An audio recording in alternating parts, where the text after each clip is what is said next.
hay varios puntos, varias ideas que han sido realizadas, porque en el capítulo 1 tiene bastante las bases para los siguientes capítulos. ¿Recuerdas, no? ¿Qué vimos, no? ¿Qué puntos abarcamos la semana pasada en el capítulo 1? Los saltantes.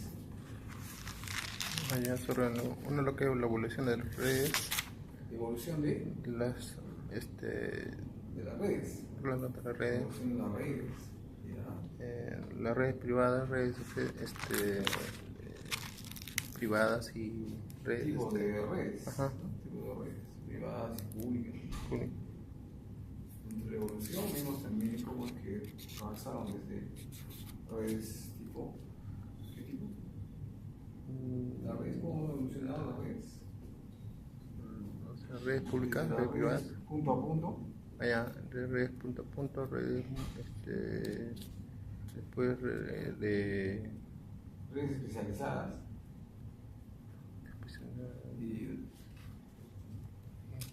después, ¿qué más? Es la tendencia ahora, ¿no? Tendencia de las redes a lo que es la integración, ¿no? Redes multiservicio, redes servicio. ¿Qué otros puntos interesantes o importantes vimos en el capítulo 1?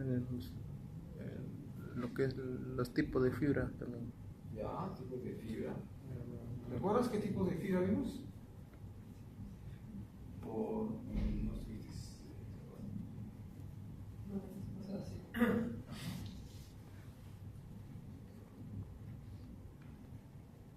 Lo que sí recuerdo que vimos fue la teoría ondulatoria. Ya, es la teoría de la luz. Corpuscular, ondulatoria. La dualidad de la luz, ¿no? La dualidad. Y dentro de lo que es la dualidad de la luz, ¿qué teorías se plantearon? Lo que es la teoría ondulatoria y la teoría ondulatoria y la teoría corpuscular. La teoría ondulatoria, ¿qué se afirma de la luz? Que la luz tiene una posición en el espectro. Ajá. La señal, la señal de luz es una señal electromagnética que tiene una ubicación en el espectro eléctrico. Es como premisa fundamental. ¿Y la otra? Relacionada a la teoría corpuscular. Que la luz bueno, en el ejemplo que se dio, que la luz estaba confinada en el chorro de agua, ¿no? Que salía de... No, ese es la teoría corpuscular. Lo que quiere es precisar que la luz está compuesta por pequeños corpúsculos o fotones, ¿no? Denominados fotones, y que se transmite en línea recta. Sigue trayectorias rectas, ¿no? Los corpúsculos de luz. ¿Qué característica tiene la luz cuando pasa en el medio menos denso?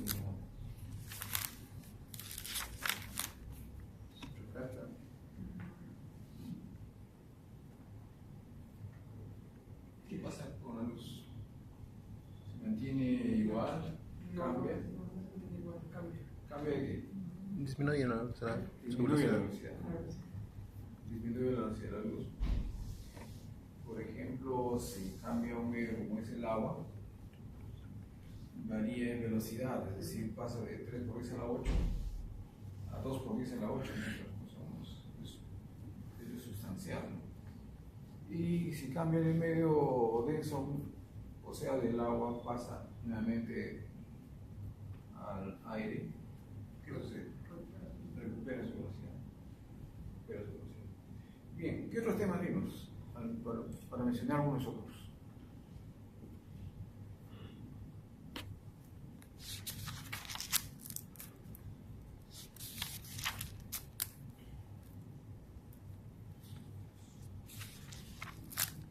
¿Recuerdan los tipos de fibra que mencionaba, no? Bueno, ¿recuerdas qué tipos de fibra tenemos? Hemos presentado. Para multimodo y monomodo. Fibra óptica multimodo y fibra óptica monomodo, ¿no? Son dos tipos. ¿Y cómo se diferencian esta fibra?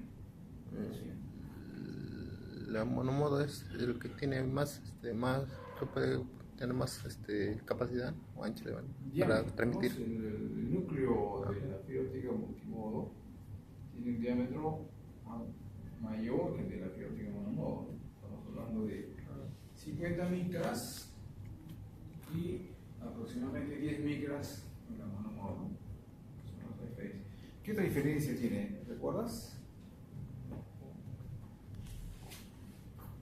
¿Cómo te llamas? Oscar.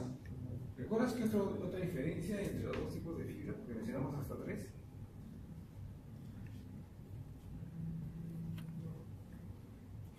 Las frecuencias, ¿no? Las frecuencias en las que se puede transmitir, ¿no? En la fibra óptica multimodo, ¿qué frecuencias podemos transmitir? ¿No las recuerdas? Las frecuencias que se puede transmitir en multimodo. Las que básicamente son frecuencias comerciales, ¿no?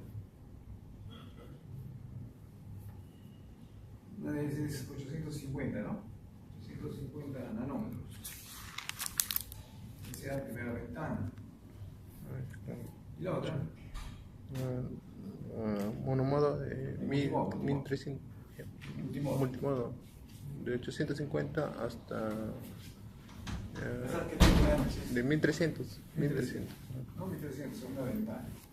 Y el monomodo, ¿qué longitudes de onda? De 1300 a 1550. 1300 a 1550, ¿no? Es comercial. Ya, bueno, hemos visto, entre otras cosas, estos puntos, ¿no? Hemos visto otros, pero los puntos más resaltantes son los que se han mencionado. Hoy tenemos dos opciones para realizar la clase de hoy. Les doy la opción de que elijan. Hoy tenemos seminario de la lectura 1 o podemos avanzar con la lectura 2. ¿Qué opinan? Avancemos. Porque en realidad nos hemos atrasado una sesión. Tenemos que recuperar. Entonces, ¿qué opinan? A ver, Avancemos. ¿hacemos el seminario o hacemos la lectura número 2? ¿Se puede algún día hacer los seminarios de la 1 y la 2? Tenemos reservado un día para el seminario 2. Ahí podemos aprovechar la 1 también. Sí, de repente lo haremos así. ¿Ya? Entonces vamos a avanzar con la lectura número 2.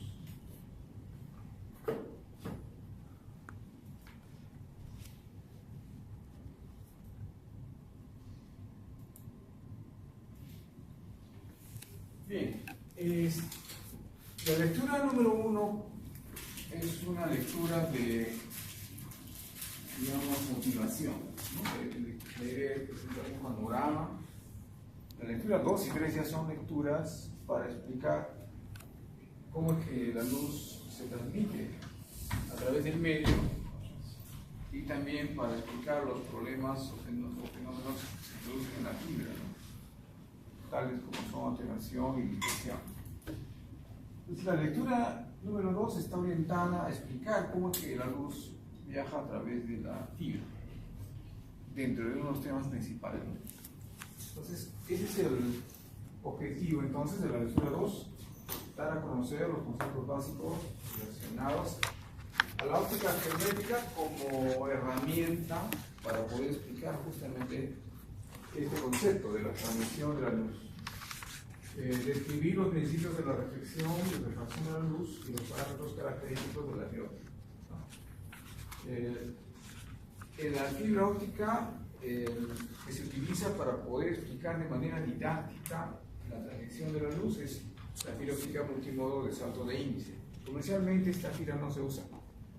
¿Por qué? Porque tiene problemas tanto de dispersión como de atenuación, ¿no? Entonces, la fibra óptica multimodo de índice graduado es la que comercialmente está difundida. Pero sí, didácticamente, como mencioné, nos ayuda a entender cómo es que la luz se transmite a través de la fibra. Entonces, el principio de la ley de Snell se cumple en la transmisión de la fibra óptica, de la señal, perdón, a través de la fibra óptica, y nos permite explicar y finalmente poder presentar los parámetros característicos de la fibra. Es lo que vamos a hacer en la lectura. ¿Qué es lo que se desea? Que al final de la lectura los conceptos aprendidos, en base a los conceptos aprendidos, poder efectuar una revisión de los temas abordados y profundizar los conocimientos, tomando como referencia la información complementar, recomendar. Bueno, en realidad el objetivo es lo que se propone en el primer párrafo: poder entender los conocimientos o los conceptos que describe la transmisión de la luz a través del medio que la tiene. Para poder cumplir con ello, se han definido dos puntos. Haremos primero una revisión histórica breve de las complicaciones ópticas. Pasaremos luego a describir las teorías que describen la luz. Hablaremos sobre las leyes de la refracción de la luz.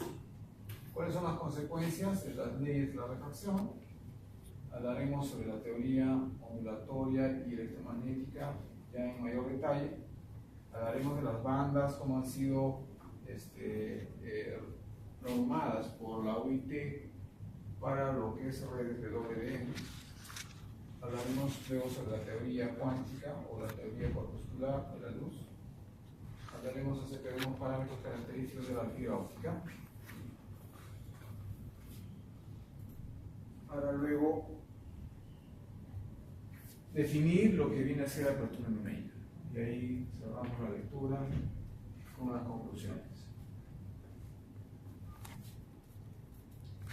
Bien, entonces vamos a, igual que la lectura número 1, definirlo por bloques, ¿no? Terminamos un bloque y hacemos un resumen para poder afianzar conocimiento.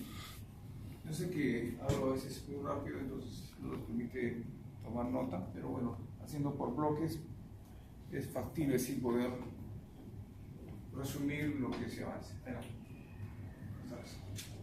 Bien, entonces hablaremos un poco acerca de cómo fue que evolucionó la fibra óptica en el tiempo, ¿no? En el año de 1954, luego de la Segunda Guerra Mundial, nace el término de la fibra óptica.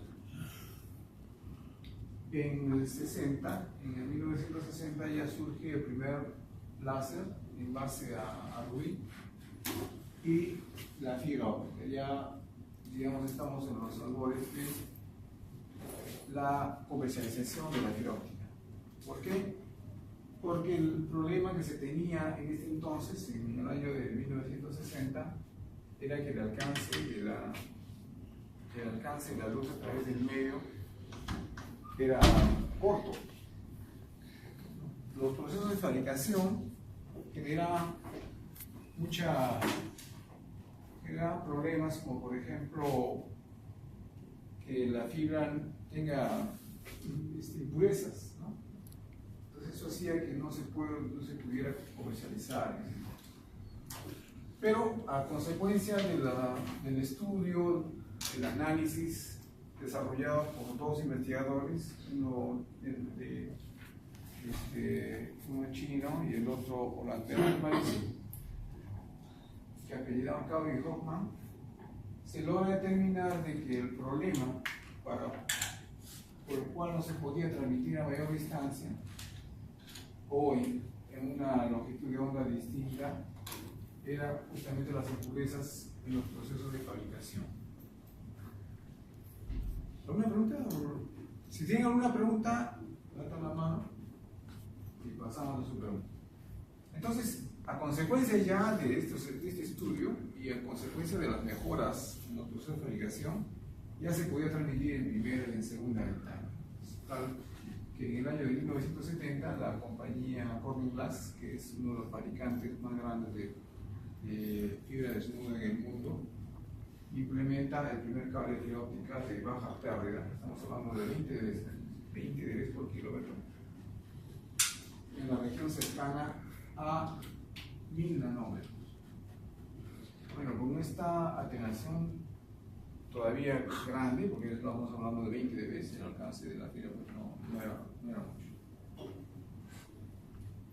Entre los años 1970 a 1980 ya se empieza a implementar la fibra para propósitos de transmisión de voz, ¿no? Lo que es telefonía. Pero también a nivel mundial se da el estándar, el SONET primero en Estados Unidos. SONET fue, digamos, desarrollado por Estados Unidos, pero después el estándar SDH es el que se desarrolló en Europa y ese ya fue globalizado. Bueno, entonces entre estos años se desarrolla una fibra óptica para uso de telefonía, para conexión entre centrales telefónicas. Los enlaces troncales entre las centrales telefónicas ya se estaban implementando con fibra óptica como medio de transmisión. Ya en 1973, Laboratorios Bell, que es una de las empresas en la que se partió AT&T, desarrolló la fibra de baja pérdida, hablando de 1 dB por kilómetro. Ya con 1 dB por kilómetro ya se podía transmitir a, digamos, 50 kilómetros en ese rango, 51 kilómetros. Y a mediados de los 80 ya se producen las arquitecturas, las redes LAN y MAN en base a fibra, ¿no? Arquitecturas también broadcast ya se comienzan a desarrollar por esos años. En 1982 ya aparece la fibra óptica monomodo, ¿no? Aparece la fibra óptica monomodo. Anteriormente todo el desarrollo era en base a fibra óptica multimodo, por eso que distancias cortas. En 1988 lanzamiento de la primera fibra óptica transatlántica, es decir, la fibra que unió Estados Unidos y Inglaterra y que reemplazaba a un cable coaxial, ya se introdujo. En 1988 se da el primer lanzamiento de fibra óptica transatlántica, lo que permite desarrollar en 1980. Por este entonces todavía se transmitía con una sola longitud de onda. Estamos hablando ya en tercera ventana, sí, pero con una sola longitud de onda, ¿no? Se desarrollaron los sistemas SDH, pero ocurrió un problema. El transmisor láser que se utilizaba para comunicaciones ópticas, al llegar a las cercanías de 10 gigabits por segundo, ya tenía el problema que se denomina el gorjeo, o también en inglés se denomina chirping, que ya generaba problemas, ¿no? Problemas de la linealidad de la línea. Entonces, se comenzaron a desarrollar las tecnologías de WDM, en las cuales inicialmente se transmitió dos longitudes de onda, ¿no?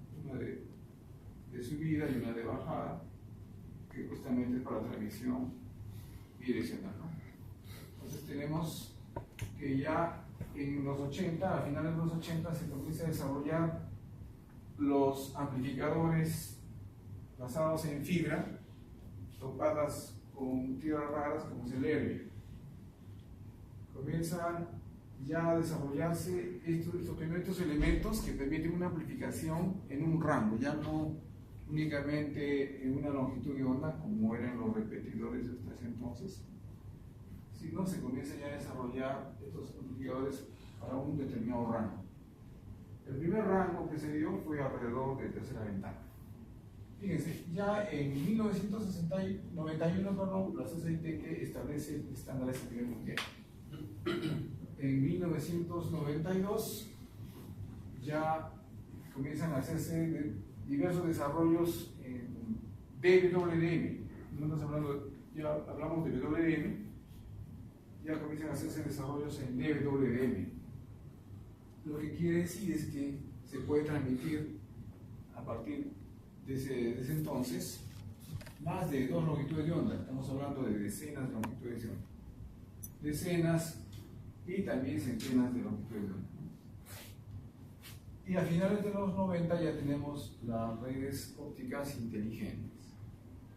¿Qué quiere decir redes ópticas inteligentes? No quiere decir que la fibra piense, sino que los elementos que circundan las redes de fibra ya tienen bastante complejidad y permiten realizar multiplicidades de líneas.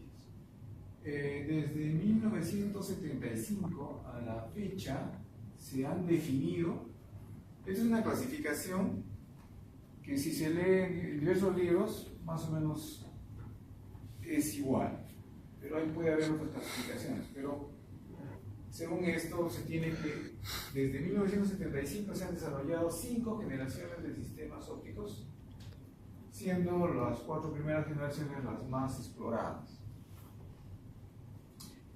Las 3 primeras, como podemos apreciar ahí, están básicamente definidas por la longitud de onda que se utilizó para transmitir. Por ejemplo, la primera ventana, 850 nanómetros, fue el preámbulo de las primeras redes. Las primeras redes, como se podrá comprender, se basaban en fibra óptica multimodo, ¿no? Fibra óptica multimodo. Recién a partir de segunda generación ya se comienza a introducir la fibra óptica monomodo, pero también se comienza a transmitir en 1300, que es la segunda ventana. Estamos hablando del principio de los 80. Y en tercera generación se utiliza la tercera longitud de onda, que es tercera ventana, 1550, para transmitir. Luego comienzan a aparecer los sistemas WDM, consecuencia de los problemas que se tenía a transmitir por una sola longitud de onda, y ya se transmite en múltiples longitudes de onda. Entonces, por entonces, la UIT ya normaliza el espectro que se utiliza en las redes de fibra óptica, ya se normaliza. Se definen bandas, ¿no? Se arranca con la banda C, que está justamente alrededor de 1550, y se termina definiendo otras bandas, como son la O, la E, la S, C, L, U, ¿no? Bandas que van desde 1300 hasta 1550, ¿no? La quinta generación ya está implementada, y se está dando distintas tendencias en los avances de la red de fibra óptica. Algunos de estas direcciones de desarrollo vamos a mencionar. Gráficamente podemos apreciar acá las distintas generaciones de las comunicaciones ópticas, desde la primera hasta la cuarta, ¿no? Como dije, en la quinta hay distintas tendencias, entonces ya resulta un poco complejo integrarlas en este diagrama. En esta figura podemos apreciar en la primera, ¿qué podemos apreciar, ¿no? Primero, algo que es resaltante, que las comunicaciones son analógicas, ¿no? Podemos ver a la izquierda, las comunicaciones son analógicas. Segundo, se utiliza como medio de transmisión la fibra óptica multimodo, ¿no? Fibra óptica multimodo. Tercero, vamos a apreciar que es el LED utilizado como fuente de transmisión para generar una portadora. El LED, si bien es cierto, no es el LED común silvestre que nosotros conocemos, que genera distintos colores de luz. Es un LED de comunicaciones, no es un LED de señalización, sino de comunicaciones. Estamos hablando de sistemas PDH, ¿no? Sistemas PDH, que son los sistemas primigenios, los que primero aparecieron, ¿no? Las redes, los sistemas PDH. Vemos también que tenemos distintos regeneradores, ¿no? Distintos regeneradores. ¿Por qué? Por la atenuación que se da en la fibra. Ya hablamos anteriormente qué problemas había, por lo tanto no se podía transmitir a gran distancia, ¿no? Estamos hablando de distancias entre regenerador y regenerador de más o menos 10 kilómetros, ¿no?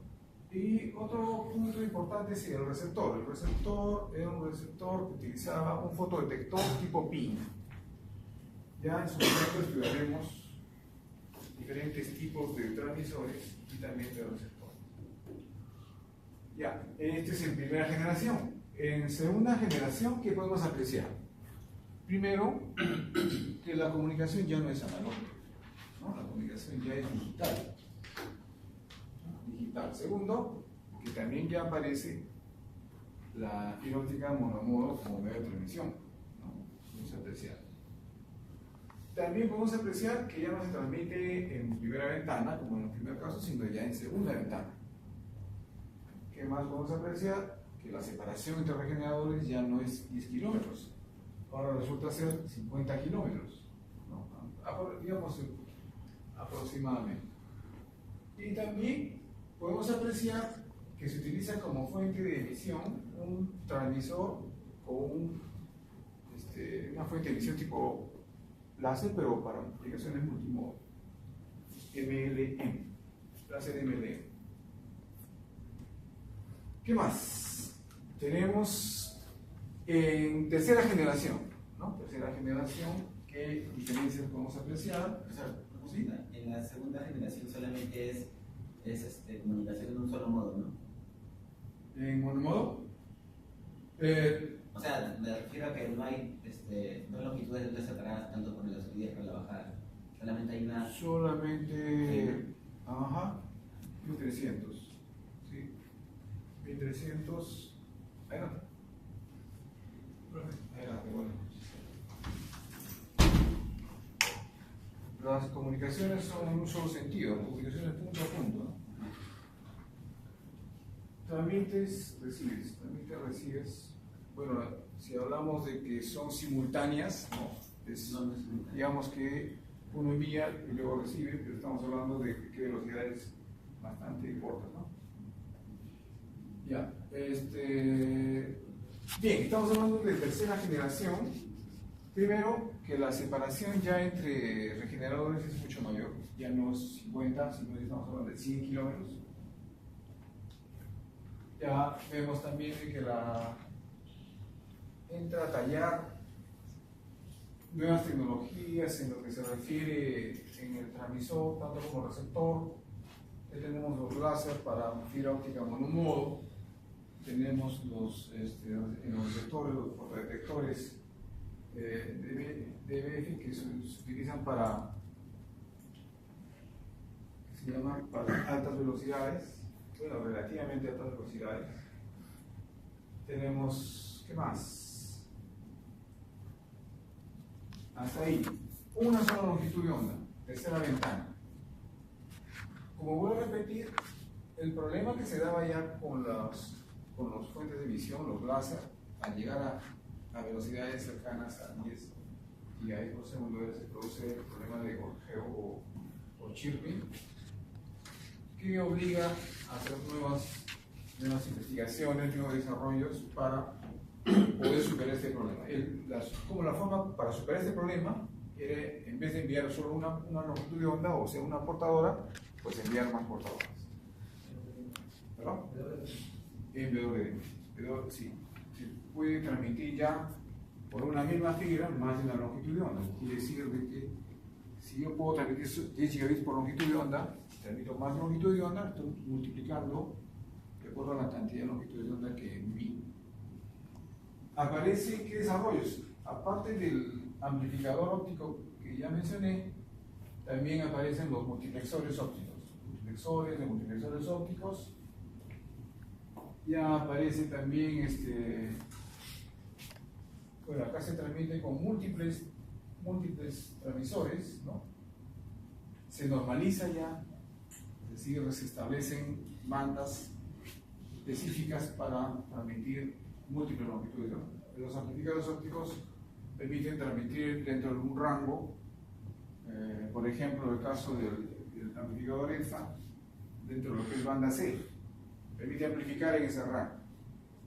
Luego empiezan otros desarrollos, como por ejemplo los amplificadores tipo Raman y otros que permiten ampliar ese rango.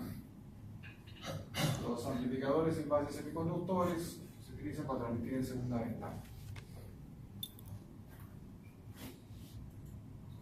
Bien, ¿no? Entonces, todo lo que he mencionado, acá se tiene un poco más detallado las características de los sistemas de primera generación, ¿no? usaban láser con esos materiales, OLEDs, láser con estos materiales OLEDs de comunicaciones como fuentes ópticas en primera ventana. Después fibras ópticas multimodo de índice gradual. Como mencioné, fibra óptica de índice escalonado no es de uso comercial por los problemas que tienen de atenuación y dispersión, ¿no? Y fotodiodos tipo PIN y APD de silicio, ¿no? Que no podían aplicarse en ese entonces a una longitud de onda mayor a 1100, no sé, por problemas de impurezas en la fibra. Los valores típicos de atenuación en ese entonces eran de 2.5 dB por kilómetro, o sea, cada kilómetro se perdía 2.5 dB de la potencia óptica de la portadora. La tasa de transmisión era más o menos de 34 a 45 megabits por segundo, una velocidad bastante baja. El espaciamiento de kilómetros, pero el producto tasa de transmisión versus distancia, más o menos era de 500 megabits por kilómetro. Segunda generación, ya usaban láser monomodo como fuentes ópticas en la región de 1300 de los sistemas PDH, fibras monomodo con una atenuación de alrededor medio dB por kilómetro, una dispersión del pulso reducida en primera ventana. Los detectores en el punto de recepción eran de estos materiales, indio, galio, arsenio, fósforo. De eso estamos hablando en los inicios del 80. Y también los detectores tipo APD de germanio en 1966. La tasa de transmisión ya es mayor, estamos hablando de 100 megabitios por segundo, y de multimodo, y 1.7 gigabits por segundo de monomodo. El espaciamiento ya de 50 kilómetros, el producto tasa de transmisión versus distancia era ya de 85 gigabits por segundo y por kilómetro. Las pérdidas en la fibra, más o menos 1 megabit por kilómetro. Tercera generación, tenemos ya láser monomodo con fuentes ópticas en la región de 1550, alta dispersión de la fibra que impidió el uso de láser multimodo. La dispersión con la distancia se va incrementando, es directamente proporcional a la distancia, y esto originó problemas en la transmisión. Fibras monomodo, una atenuación ya de 0.2 dB por kilómetro, ya es bastante bajo relativamente. Utilizaban detectores PIN y APD. Los APD son más sensibles, por lo tanto se pueden utilizar para mayores distancias. La tasa de transmisión era de 2.5 a 10 gigabits por segundo, pero con problemas en la fuente de emisión para realizar la modulación directa, causando lo que se denominaba chirping a la velocidad más alta, ¿no? Se mencionaba problemas que se tenían ya en la transmisión y que obligaron al desarrollo de las tecnologías de OLED.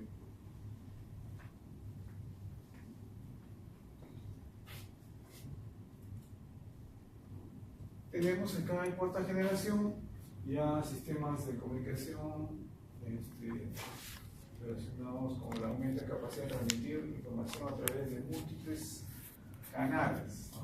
Acá se aparece el concepto de lo que viene a ser canales. Esto es multiplesaje por división de longitud de onda, ¿no? Multiplesaje por división de longitud de onda, ¿no? La técnica de multiplesaje por división de longitud de onda, WLM, y multiplicación por división de longitud de onda densa, que es DWDM, que permitió multiplicar la cantidad de la capacidad de la fibra cada 6 meses se iba multiplicando su capacidad, ¿no? Tenemos los amplificadores EFA que mencioné en el rango primero en banda C entre 1530 a 1565. Ya se implementó la fibra óptica submarina para comunicaciones intercontinentales con una tasa de hasta 20 canales de 5 GB por segundo sobre una distancia de 9.100 kilómetros a una tasa de 910 terabitios por kilómetro. A ver, ¿ustedes conocen cuántos cables de fibra óptica submarina hay alrededor de Sudamérica? ¿Han escuchado? ¿Cuántos operadores o cuántos? ¿Cuántos operadores? Está Telefónica, Ya. Optical, ¿Perdón? Óptica. Telefónica, Optical. Yo sé que es el 3. Claro, el 3, Telefónica, Nautilus. ¿Cuál? Nautilus. Util. Nautilus. Nautilus. ¿También tiene? Ya, 3. ¿Algún otro? No sé. No, eso no sabía, no conocía. Nautilus.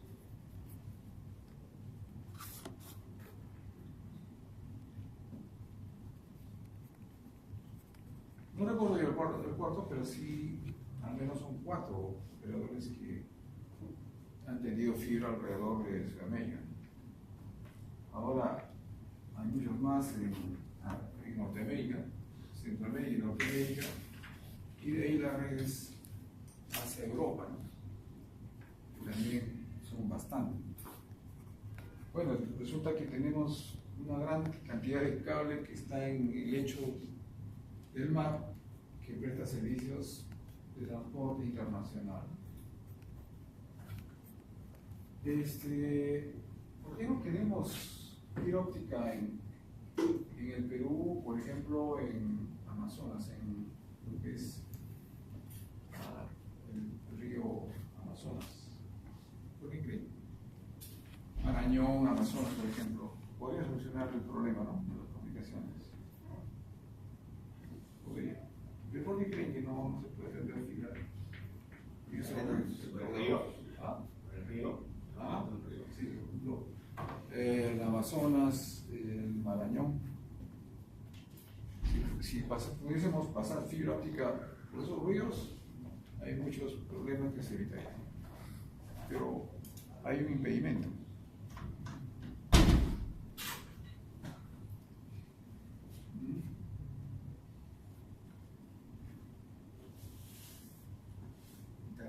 Como tal, que hay mucho bosque. No. Otra idea. ¿Cuál es uno de los ríos más caudalosos del mundo? En el Amazonas. En el Amazonas. ¿Qué pasa si se tiende fibra ahí, en un río caudaloso? La fibra sufriría mucho daño. Claro, la fibra. Estuve en el Amazonas y la cantidad de troncos que viajan por el río es bastante grande. Y aparte de que el lodo, ¿no?, tiene bien sumamente turbio el río, por lo que es justamente muchas corrientes hay internamente y el lodo. Es difícil poder fijar un cable en estas condiciones. Es un río muy caudaloso, sumamente turbio. Imagínense hacer una reparación, un mantenimiento dentro del río. Aparte de que también dentro del río puede uno sufrir el problema de los bichos, ¿no?, que se meten en el cuerpo. ¿No? ¿Usted sabía que hay gusanos que se meten en el cuerpo? En el río Amazonas. Sí, hay problemas ahí. Entonces, todo esto hace de que sea complejo poder instalar fibra óptica por los ríos, ¿no?, por el caudal, por la turbiedad y por problemas ya de salud, porque no una gente que tuviera que hacer mantenimiento. Bien, entonces hablemos un poquito acerca de quinta generación. Uno de los problemas para transmitir a grandes distancias es la dispersión, ¿no? La dispersión que hace de que los pulsos, los bits de información se ensanchen. Y al ensancharse se superpone uno sobre otro y enmascaran o tapan los ceros, por ejemplo. Entonces, si es así, parecería que solo se transmite uno, ¿no? Entonces se enmascaran, uno sobre otro se superpone. Y esto hace de que tenga muchos problemas en ese aspecto. Una de las soluciones que se pudo observar era, en vez de transmitir pulsos rectangulares, transmitir pulsos de esta naturaleza, denominados solitones.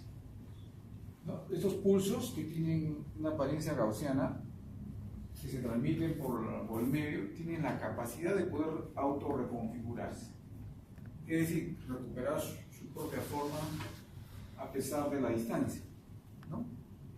La transmisión de solitones en vez de pulsos rectangulares ha permitido que se transmitan ya a distancias de miles de kilómetros. A solucionar el tema de tener que instalar regeneradores en el lecho marino, por ejemplo, ¿no? La distancia, por ejemplo, entre Santiago y Lima es más o menos alrededor de 1.300 kilómetros, digamos, ¿no? Entonces se puede instalar desde el mismo Santiago un cable y recién hacer la regeneración en Lima. Y una de las razones es justamente esta tecnología, la tecnología de los solitones, que tienen esa capacidad de poder reconfigurar, de recuperar su forma a pesar de la distancia del cable. Es una de las novedades que tenemos en quinta generación. Y hay una serie de direcciones en cuanto a la evolución. Por ejemplo, una de ellas está relacionada a sistemas de largo recorrido, ¿no? Transmitiendo más y más canales y reduciendo su separación entre ellos, ¿no? Por ejemplo, en los sistemas DWDM, dependiendo de la separación entre las portadoras, se puede tener una mayor cantidad de transmisión de portadoras también. Entonces hay los sistemas, por ejemplo, que tienen una separación, como se muestra acá, ¿no? De 25 Hz, ¿no? Si las portadoras están separadas de 25 Hz, se puede transmitir hasta 160 canales a 10 gigabits por segundo. Otra es desplegando canales ópticos no solo en banda C, sino también en bandas laterales, ¿no? Por ejemplo, son la banda S y la banda M. Pero nosotros habíamos mencionado que los amplificadores EDFA operan en banda C. Entonces, para poder desplegar portadoras en estas otras dos bandas, era necesario hacer los desarrollos, ¿no? O sea, amplificadores que también generen amplificación, pero que puedan operar en estas bandas continuas. Uso es del amplificador Raman y la fibra óptica seca. Bueno, la fibra óptica seca no es otra cosa que la fibra moderna, en la cual se ha eliminado el problema de los remanentes de agua que se acumulaba en la fibra. Entonces esto ha permitido ya poder hacer uso de la banda de la tercera ventana y con ello también las bandas alrededor de tercera ventana. Lo otro es incrementar la tasa de bits por canal, ¿no? En vez de 40 gigabits por segundo a 110, 130 gigabits, cosa que se consiguió, y mencionamos en clase anterior, en el año 2006. Ya se pudo superar el problema de transmitir arriba de 10 gigabits, pero utilizando un modulador externo, no modulando directamente la fuente de transmisión, sino como un modulador externo. Es lo que se refiere a lo que se denominan tecnologías coherentes, ¿no? Que utiliza un modulador externo, ya no directamente se modula la fuente